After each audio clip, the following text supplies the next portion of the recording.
More than 2,000 years ago, the emperors of China began constructing great defensive walls to protect their northern frontiers.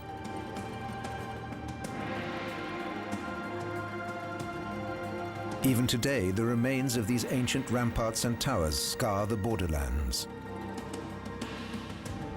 Hundreds of thousands of men literally pounded this mighty edifice out of the earth. Finally, in the 16th century, they built the greatest fortifications ever created by human hand, a stone colossus that became the national icon of China. The Great Wall.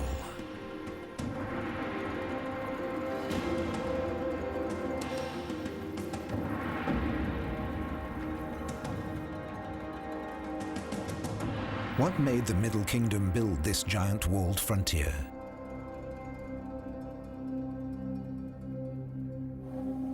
No one truly knows all the facets of the walls that snake across thousands of kilometers of North China.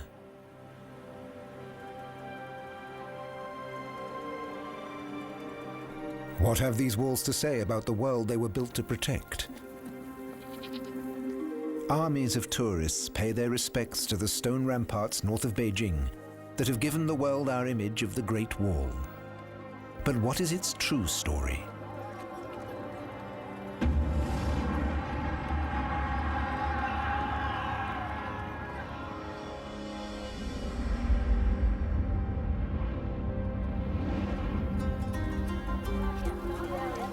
The final years of the 18th century are the golden afternoon of the Chinese Empire. It's an ancient culture with unique rights and rules cut off from the rest of the world.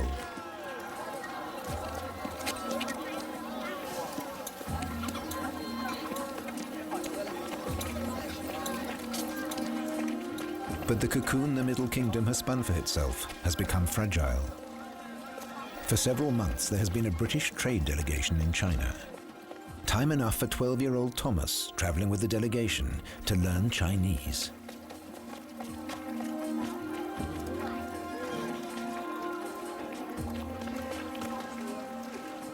Thomas, my son, there you are.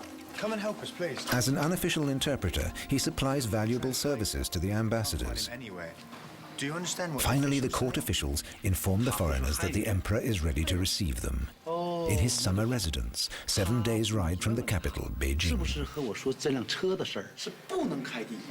He said that this trunk cannot go to Yiheyuan. On this occasion, the delegation will finally be able to present an outstanding example of British craftsmanship to the Emperor of China. The carriages they brought to China all the way from England.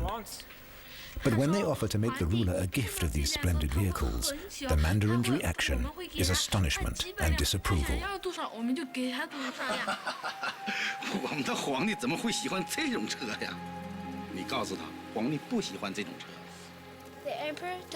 The officials assure them that His Sublime Majesty would never sit in such a palanquin, for no one, ever, must sit higher than the Emperor. And the coachman not only sits higher, but with his back to his passenger. We'll see about that. Come on, gentlemen. The Englishmen will of course travel to the Emperor in their coach.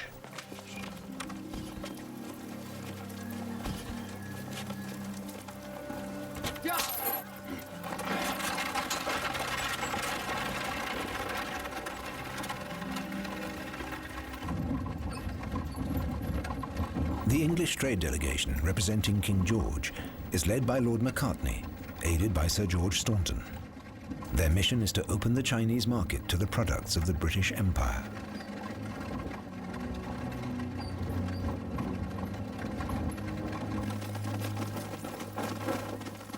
A great procession accompanies the English visitors from the Forbidden City to the Summer Palace.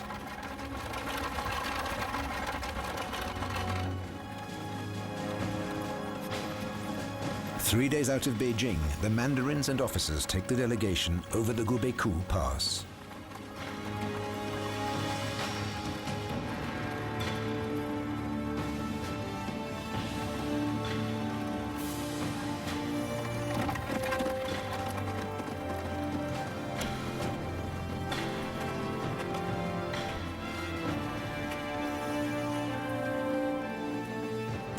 McCartney and his colleagues are treated to a sight that few Europeans have ever beheld.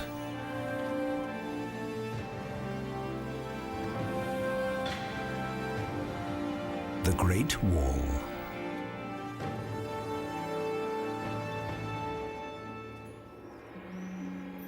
Nothing will keep the Englishmen in their coaches. They scramble over the wall, overwhelmed by their admiration for the architects and builders of this structure.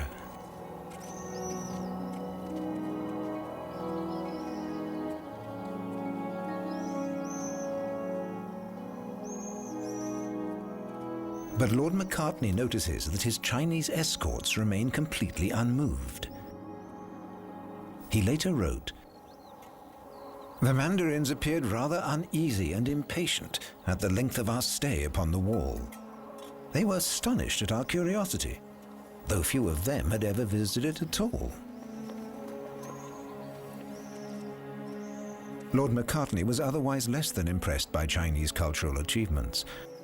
But overwhelmed by this most stupendous work of human hands, he continued, "This wall was built above 200 years before the Christian era.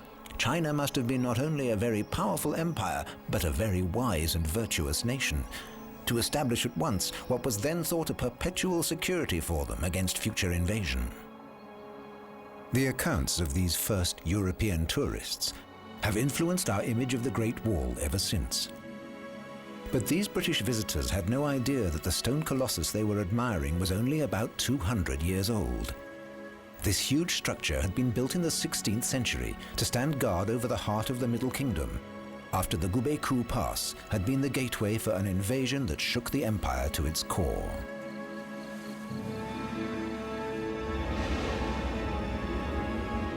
The story begins in Beijing. This is where the emperor of the Ming dynasty lives, in the Forbidden City.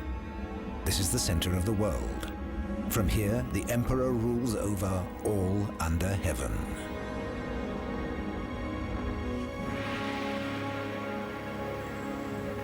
In splendid audiences, the Son of Heaven demonstrates his power.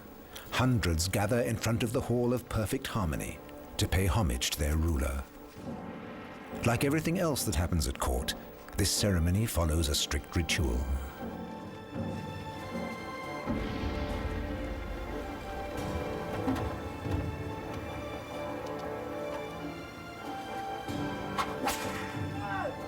A state without ritual is a plow without a blade, they say. And like the pole star in the heavens, the emperor stands at the center of the earth. He is the head and the center point of the Middle Kingdom.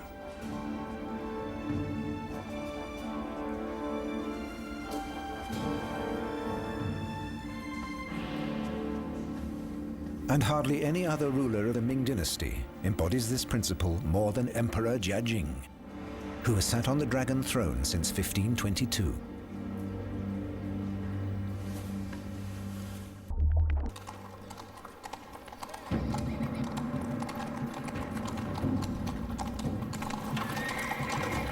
At that time, China regarded all foreign peoples as barbarians.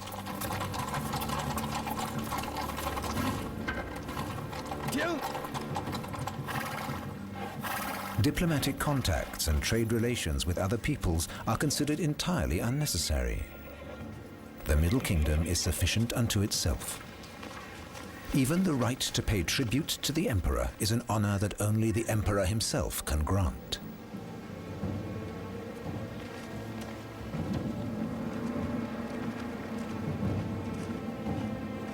A delegation of Mongolian nomads appear before the officials of the Middle Kingdom. They have a message for Emperor Jiajing. Not for the last time, the Mongols ask the emperor for permission to pay a tribute.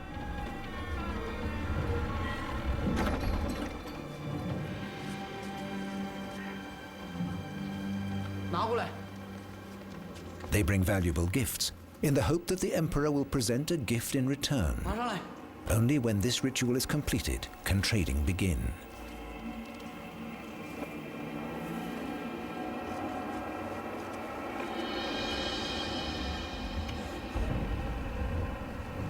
The delegation has come from Hohhot, headquarters of the Mongol prince Altan Khan. Hohhot is just 400 kilometers from the Forbidden City.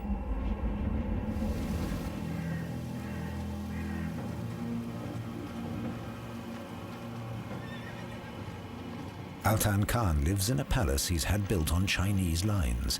He's a great admirer of Chinese culture, and he's broken with the tradition of his forefathers in another way.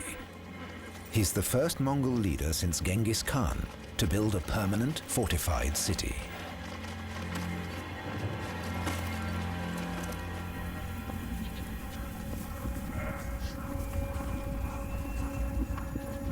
But his people still live in yurts, the traditional round tents of the nomads of the steppe.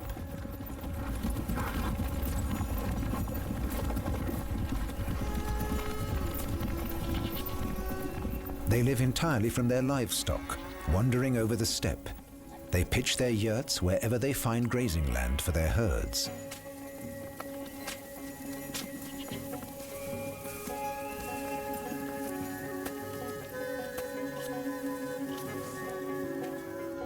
For the weakest of the nomads, the children and the elderly, the long winters are a struggle for survival. Many don't make it through. The Chinese to the south know all about their suffering. Chinese sources report. In spring, they often beg our patrols to buy their cattle, 1 ox for a pickle or so of rice or beans. Some would bring hides or horsehair, hoping to stave off starvation for 1 more day.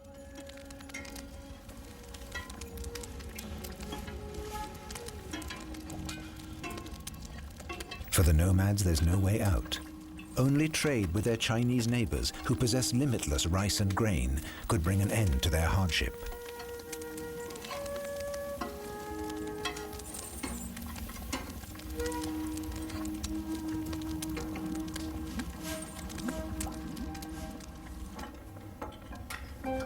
But in the imperial palace, behind the walls of the Forbidden City, no one is interested in the barbarians' troubles.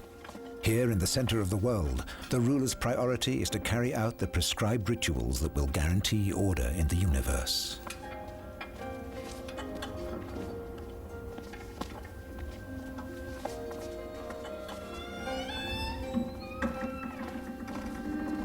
Even having to consider Altan Khan's request for trade relations is an affront to the emperor. The idea of trading on equal terms with the Mongols is completely unimaginable.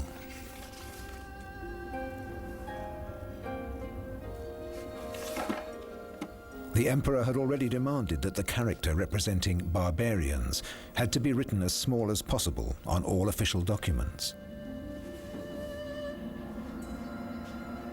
A price is put on Altan Khan's head, and future Mongolian ambassadors will be executed.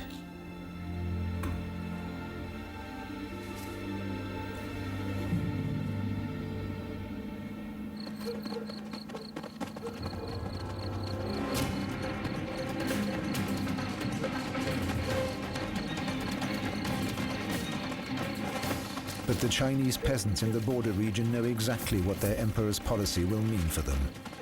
Now the nomads will take with force what the emperor has denied them.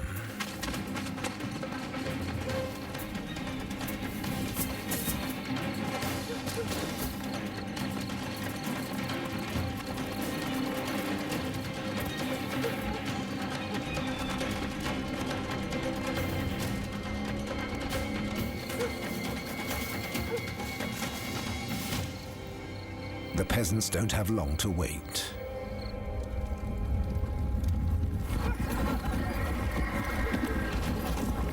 Mongol horsemen stream across the empire's northern borders. The wheel of history, which has revolved around violence and plunder for more than 1,500 years, is turning again.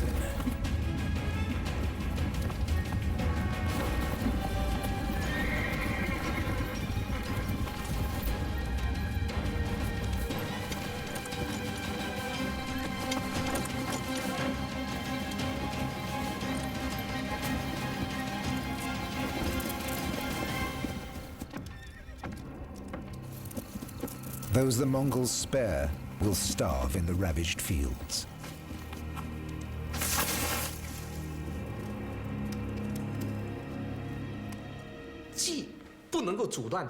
In the Forbidden City, there were two schools of thought. They had different views as to how to put an end to the raids. One side argued for trade relations. The other wanted a military response. But a military response carried the risk of defeat. Since they couldn't agree on trade or on war, they made a compromise.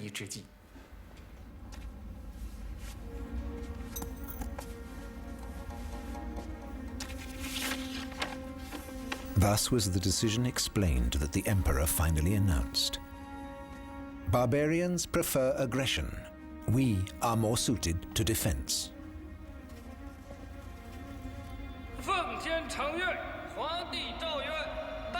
On the command of the emperor, General Weng Wanda, leader of the border troops, reports to the Forbidden City to receive his orders.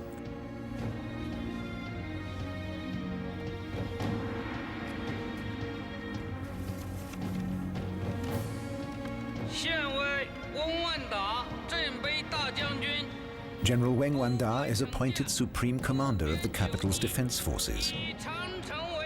His mission is to reinforce the garrisons of Datong and Xuanfu and to secure the capital with a long wall.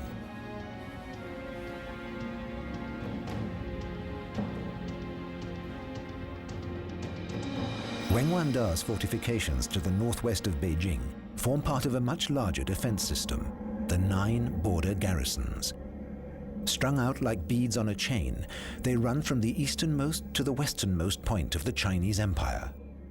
The last outpost in the west is the fort of Jiayuguan. Jiayuguan means pass to the beautiful valley. Only the 5,500-meter peak of Mount Qilian stands higher than the powerful fortress.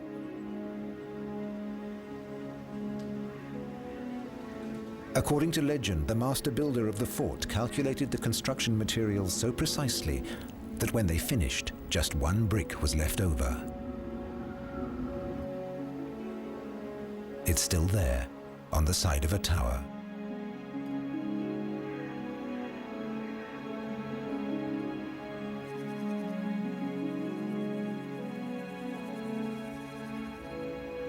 Close by, the first tower of the Ming Wall rises up, a lonely outpost on the edge of the steppe.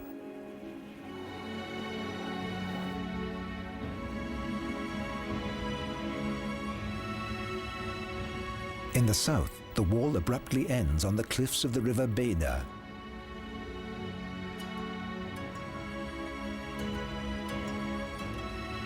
On the other side of Jiayuguan Fort, the wall continues eastwards.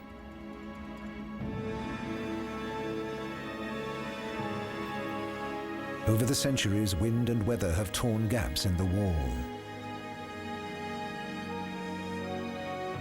For here, it's not made of stone, but of rammed earth, a material used for buildings and walls in China since time immemorial.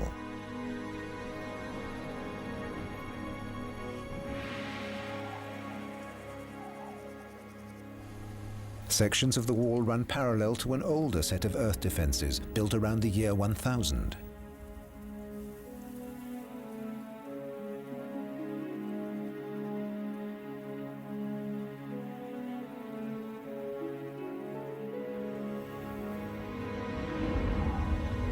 When General Weng Wanda's task is completed, the northwest of China is completely sealed off.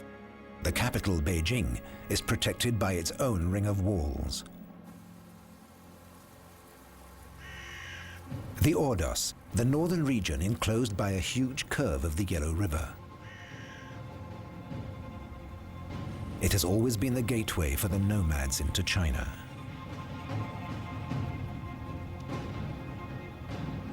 Here too, though wind and weather have done their worst, the wall and its towers can still be made out on the crags above the river.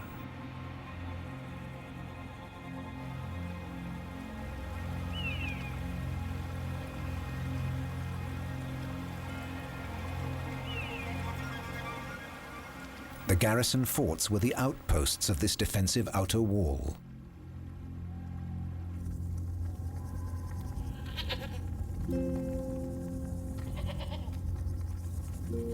Today, their use is strictly non-military.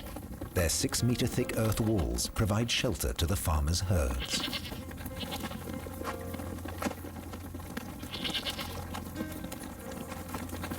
But nearly 500 years ago, they faced their greatest military test.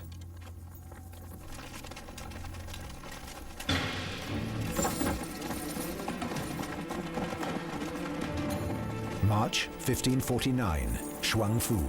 The Chinese are fighting off another Mongol raid.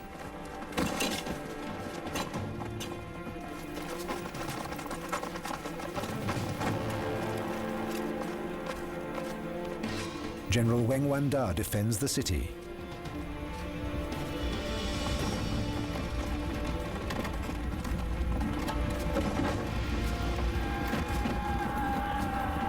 The earth shakes as Altan Khan's army passes the fortress.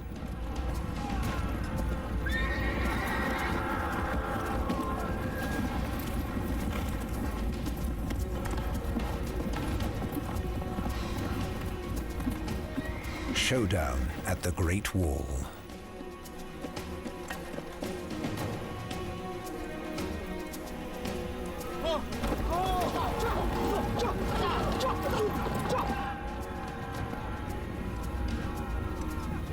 The Chinese general signals an attack.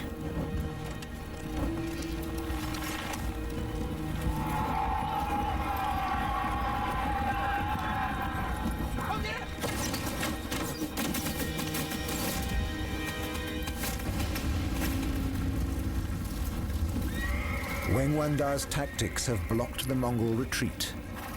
Though battered, the wall is not beaten.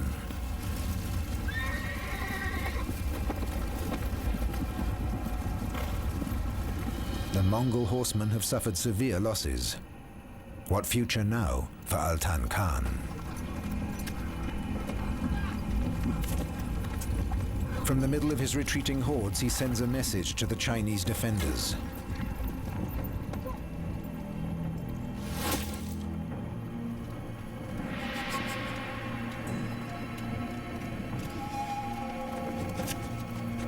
Is it an admission of defeat? Did this raid cost too much?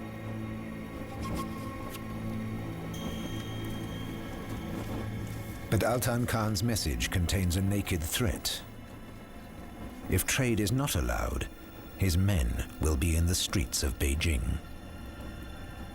那么我们说呢，明朝长城呢，它固然是很坚固的，这一点是在历史上也是。The Ming Dynasty's Great Wall still has the reputation of being impenetrable.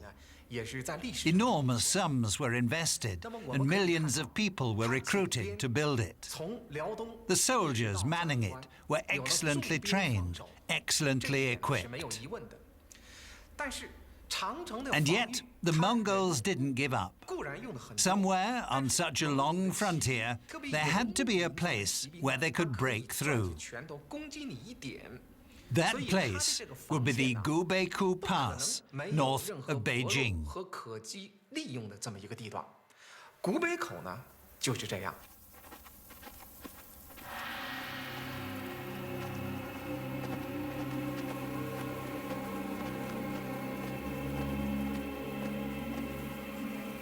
The Chinese don't expect an attack at the Gubeikou Pass. It's a forgotten corner of the mountains defended by a handful of troops. The gigantic fortifications so admired by Lord Macartney have not yet been built.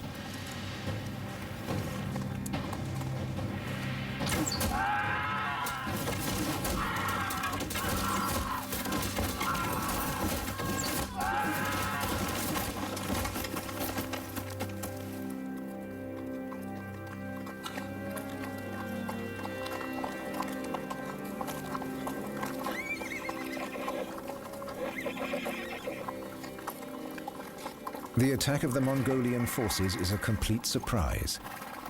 It's almost too easy. The road to Beijing lies open.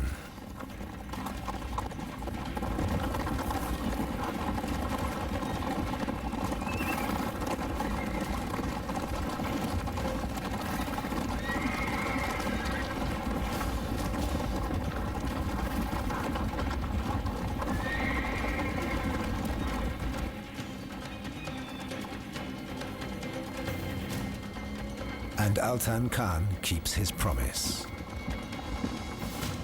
It's just 80 kilometers to Beijing.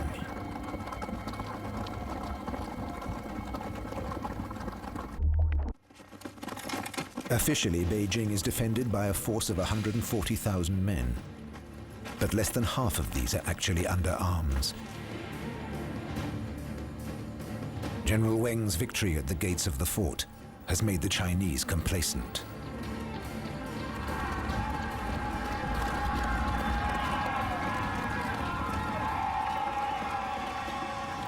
At the sight of the advancing Mongol hordes, the defenders run.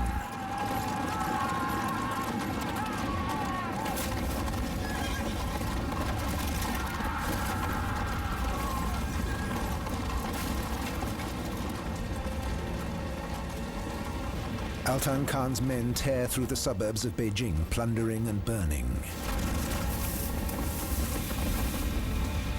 For 3 days they advance.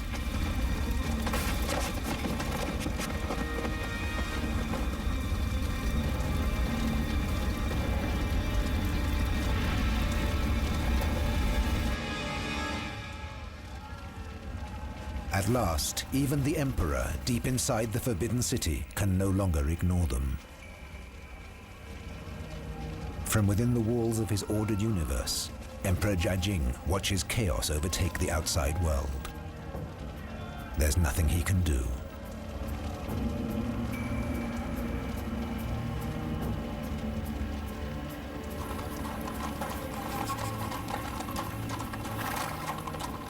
On September 30th, 1550, Altan Khan draws up his troops before the Anding Gate, the place where the Chinese traditionally hold their victory parades.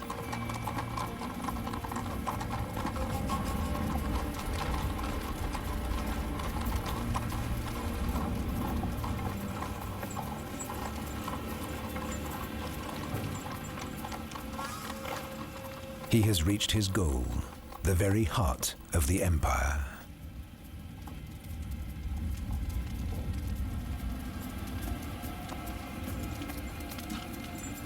A prisoner of war is sent with a message to the emperor. Will it be a demand for his abdication? An ultimatum for the handover of the city? Does Altan want control of the whole empire?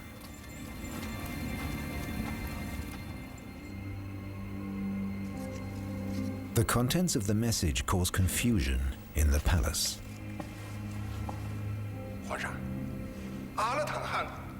Altan Khan once again requests the emperor's permission to set up trading posts on the northern borders.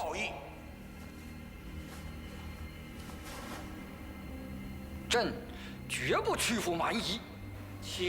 the sublime ruler has no intention of agreeing to the request of a barbarian.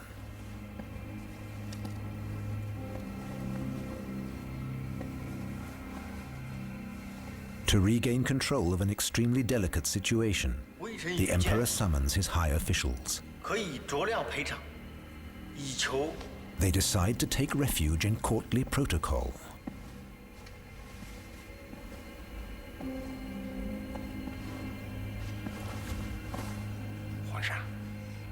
The court will inform Altan Khan that they have a number of reasons to doubt that his message is genuine.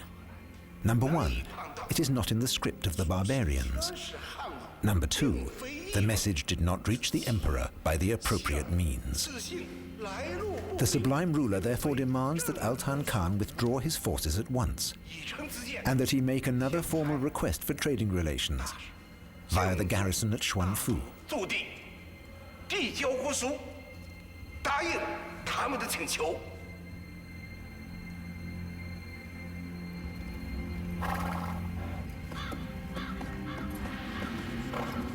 The court's tactics worked.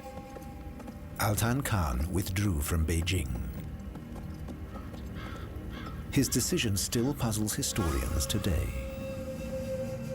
就安达而言，他来进攻长城沿线。 There is one possible, very interesting explanation for this. That Altan Khan really didn't want to conquer China. He really did only want to establish trade relations. Now, 400 years before, Genghis Khan had had a quite different goal. He wanted to take over all the land south of the Yellow River. He wanted to control the Middle Kingdom, and he succeeded.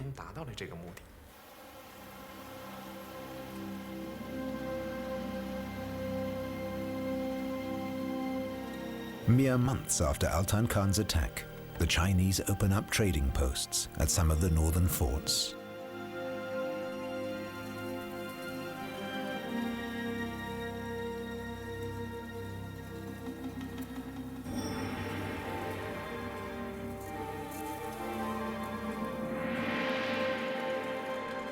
Recently, the remains of a trading station were found at Yulin Garrison.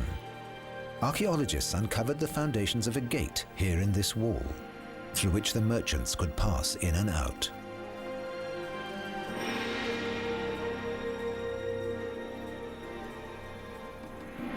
But the new freedom of movement didn't last long. By the next year, the markets were closed down.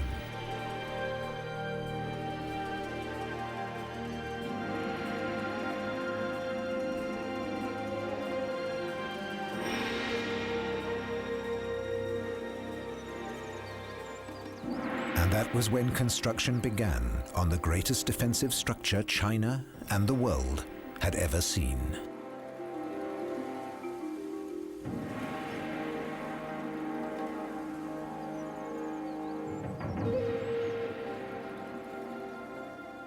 Between 1550 and 1644, the stone dragon came to life. China's Great Wall was completed.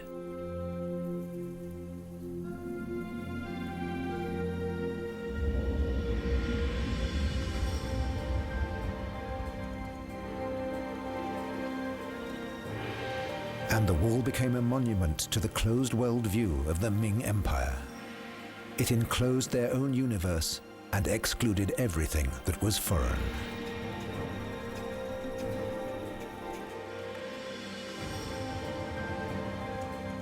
To the north of Beijing, it curves majestically through the mountain ranges.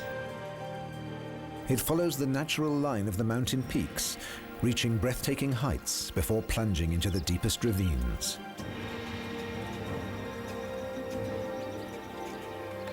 At its eastern end, in Shanhaiguan, it strides straight into the Yellow Sea. From this head of the dragon to the first earthen tower in the west, the Ming Wall is more than 6,000 kilometers long.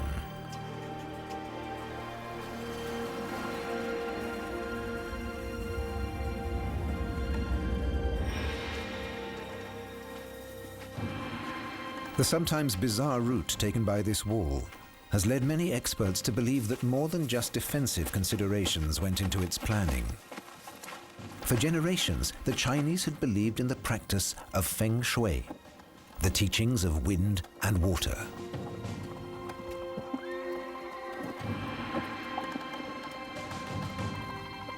Feng Shui experts were probably consulted and obeyed before the building of the wall began, to make sure that the forces of nature would work in its favor.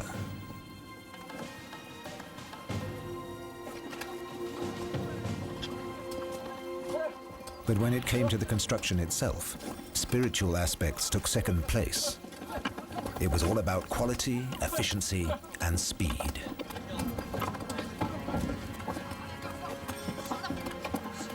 An army commander was in charge of each building detail.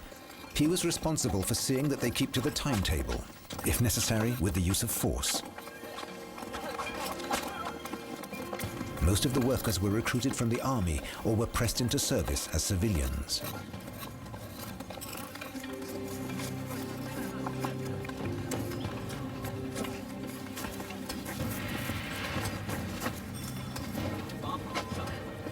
The speed and harshness with which the plans were executed put a terrible strain on both men and the supply of materials.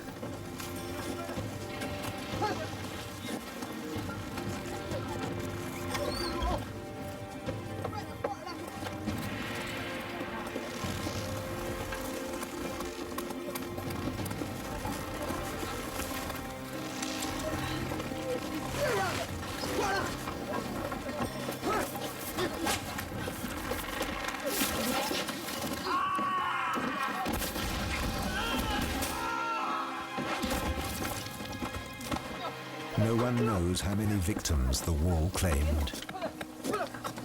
We're told that a 3-kilometer section of wall was completed in 600 days by just 3,000 men.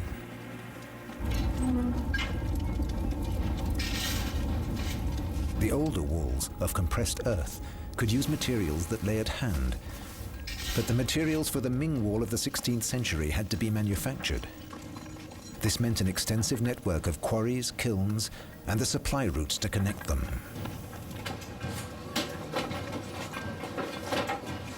Countless brickworks were created for the greatest building site of the empire.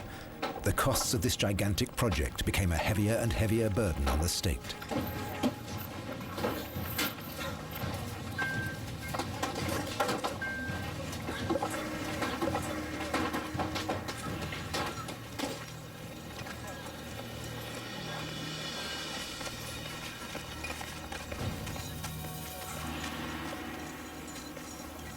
Bearers carried the bricks from the kilns to the construction sites in the mountains. Some traveled 80 kilometers.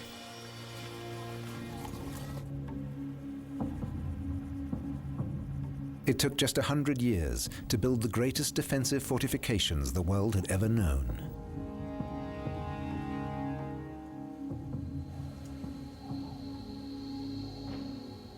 But the Great Wall is not a single wall at all. It's actually a system of several defensive lines. Watchtowers are strung out along the main wall. When the enemy is spotted, they light an alarm beacon. In the meantime, the 50 to 100 men in each tower hurry along the top of the wall to the point of the attack. Meanwhile, reinforcements arrive from the garrison towers, which hold up to 10,000 battle-ready soldiers.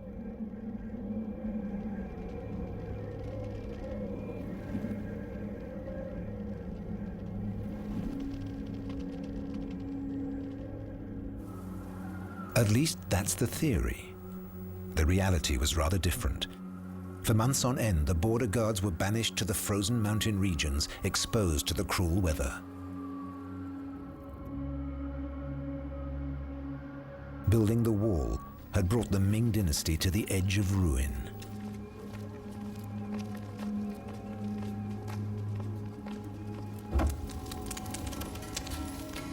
And discipline among the soldiers was poor. Whether mercenaries or draftees, they would go months without pay. They waited in vain for the promised waterproof clothing. There was no real supply chain.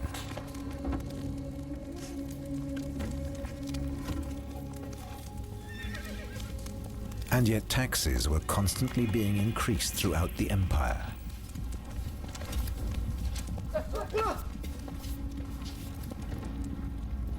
Money regularly disappeared long before it got to the frontiers, into the pockets of corrupt officers and officials. The completion of the wall brought with it the financial and spiritual bankruptcy of the Ming dynasty. In 1644, a rebel army led by a peasant, Li Sicheng, plundered and pillaged its way towards Beijing.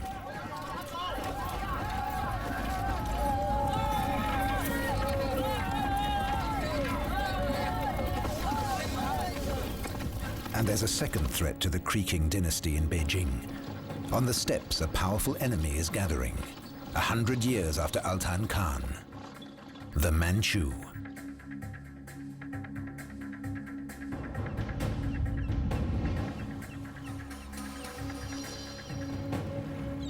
At the eastern end of the wall at the Dragon's Head, an army of Manchu horsemen has gathered.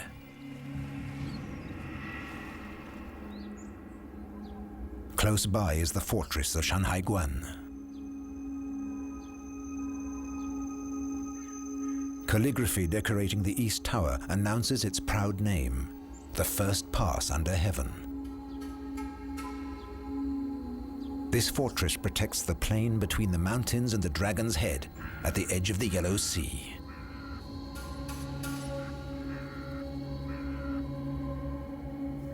In 1644, the first pass under heaven is the scene of a fateful decision that will shake the Middle Kingdom to its core.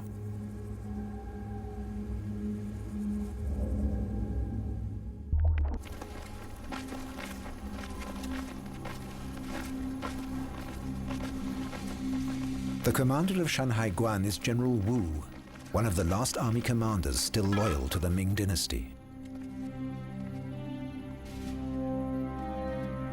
The advance guard of the Manchu are camped in plain sight, but they make no attempt to take the fortress. They're waiting.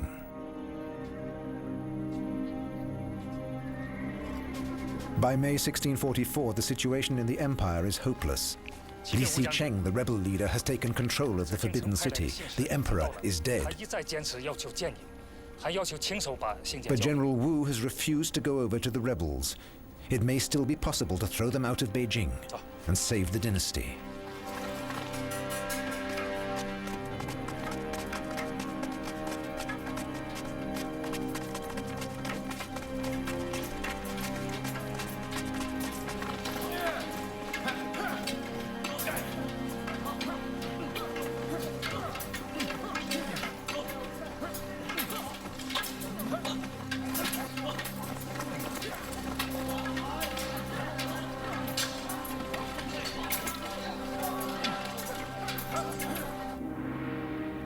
Then General Wu receives news from Beijing.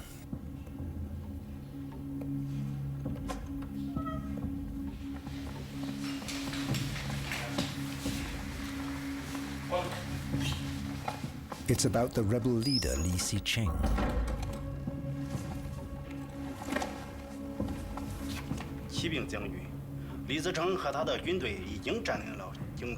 Li Xicheng has taken General Wu's father hostage. He demands that the general swear allegiance to him as the new ruler of the Forbidden City, or his father will die. Then the ambassador hands General Wu a letter, supposedly from his father.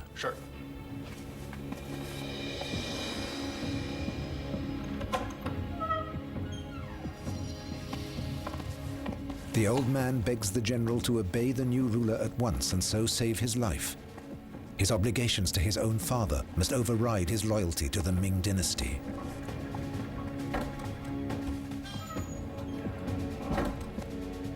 And a gift from Li Xicheng should make his decision easier.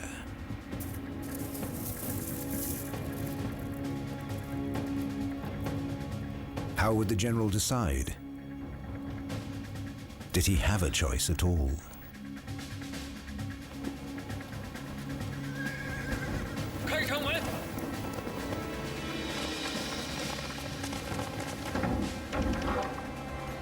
On May the 27th, 1644, at dawn, General Wu opens the gates of his fortress to the invading Manchu armies.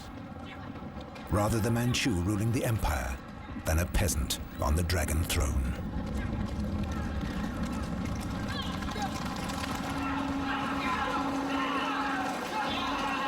The Manchu expel the rebels from the Forbidden City, and they take power for themselves.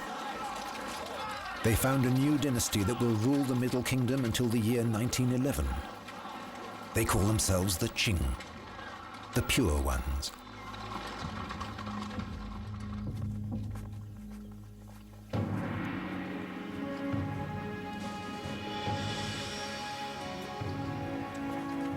"150 years after the gates of China were opened to his ancestors, a Qing emperor receives a British trade delegation for the first time.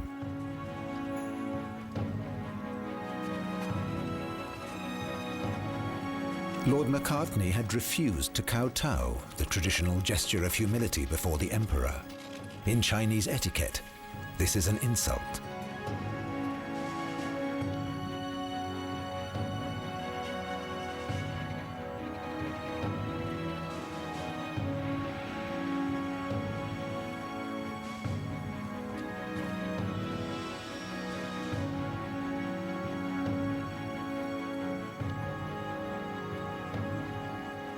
But that wasn't the only reason Macartney failed to establish trade links with China.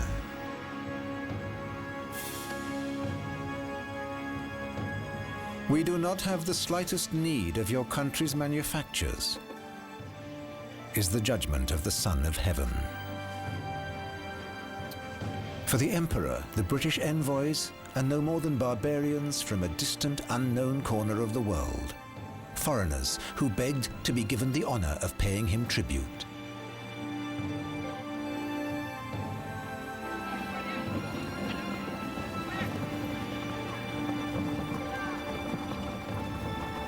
The British envoy's mission is a complete disaster. Macartney had admired the Great Wall of Stone, but he had stumbled on another invisible wall, a wall that had surrounded the Middle Kingdom for 2,000 years. Nearly 50 years later, Thomas Staunton, who had accompanied the mission as a boy, would make an impassioned speech in Parliament calling for war against China to enforce England's right to trade. These barbarians brought down the Chinese Empire without scaling any walls. They came across the sea from Europe.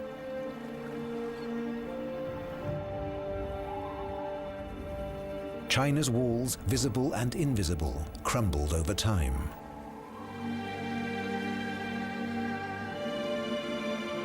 The Great Wall could not protect the Middle Kingdom from its enemies. Some overcame it with force, others found the gates were opened for them. Yet it remains a symbol of national power.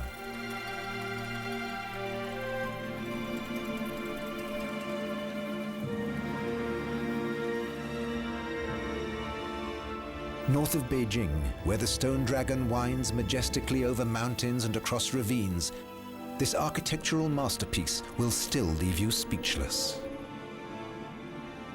The myth of the Great Wall in people's minds will always be more powerful than the truth of its checkered history.